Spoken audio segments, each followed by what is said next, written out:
এই মহিলা দেখল যে প্রতি রাতে তার স্বামী চুপচাপ তার অসুস্থ মায়ের ঘরে যেত এবং প্রতিবার যখন সে বাইরে বেরিয়ে আসতো তখন তার পুরো শরীর ঘামে ভেজা থাকতো। কিন্তু যেই মহিলা ওই ঘরের দরজার কাছে যেত সেই তার স্বামী তার উপর চিৎকার করে তাকে মায়ের ঘর থেকে দূরে থাকতে বলতো। বিয়ের 5 বছর কেটে গিয়েছিল কিন্তু সে কখনো ওই মহিলাকে তার মায়ের সাথে দেখা করতে দেয়নি। সে শুধু এটুকুই বলতো যে মায়ের দরজার সামনে খাবারের বাটি রেখে দাও আর 1 ঘন্টা পর গিয়ে সেটা তুলে নিয়ে এসো। এরপর একদিন যখন মহিলাটি মায়ের ঘরের সামনে থেকে বাটিটি তুললো তখন সে তাতে লিপস্টিকের দাগ দেখতে পেল। আর সেই মুহূর্তেই তার মনে সন্দেহ জাগলো যে এই ঘরে খুব খারাপ কিছু চলছে। তাই সত্যিটা জানার জন্য সে দরজা খুলে ভেতরে উকি দেওয়ার চেষ্টা করলো, কিন্তু তখনই তার স্বামী হঠাৎ ঘর থেকে বাইরে চলে এলো, যেটা দেখে মহিলা ভয় পেয়ে গেল। স্বামী তখনই দরজা বন্ধ করে দিল এবং বলল যে তার মায়ের এক ভয়ানক রোগ হয়েছে যার কারণে কেউ তার কাছে যেতে পারবে না। এরপর যখন মহিলাটি বাটি দেখিয়ে লিপস্টিকের দাগের কথা বলল তখন স্বামী তাকে জোর করে সেখান থেকে টেনে নিয়ে গেল। আর তার ব্যবহার এবং কণ্ঠস্বর দেখে মহিলার পুরো বিশ্বাস হয়ে গেল যে ওই ঘরে তার শাশুড়ি ছাড়া আর কেউ আছে, কারণ এত বছরে তার স্বামী কখনো তার উপর গলা উঁচু করে কথা বলেনি। সেই রাতে মহিলার ঘুম এলো না।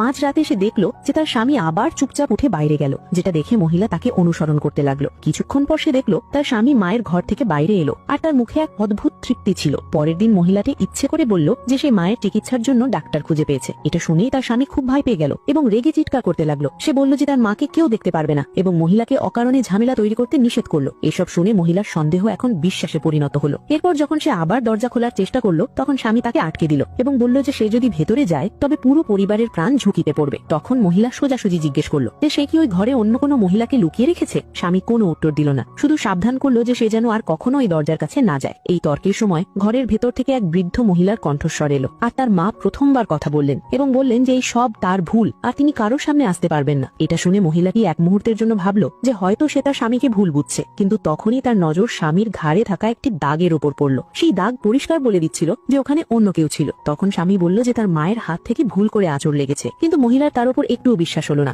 এরপর তর্কের সময় ঘরের চাবি মাটিতে পড়ে গেল এবং স্বামী রেগে সেখান থেকে চলে গেল। রাতে স্বামী যখন আবার বাইরে গেল মহিলাটি চুপচাপ চাবি তুলে নিল এবং সত্যিটা জানার জন্য ঘরের কাছে পৌঁছালো। আর ভেতর থেকে সে একটি মেয়ের কণ্ঠস্বর শুনতে পেল। এরপর জানালা দিয়ে উকি দিয়ে সে যা দেখলো তা তার পুরো পৃথিবী নাড়িয়ে দিল। এসব দেখে রাগে সে ঘর ছাড়ার সিদ্ধান্ত নিল এবং নিজের ব্যাগ গোছাতে লাগলো, কিন্তু স্বামী তাকে আটকে দিল এবং বলল যে সত্যিটা সামনে এলে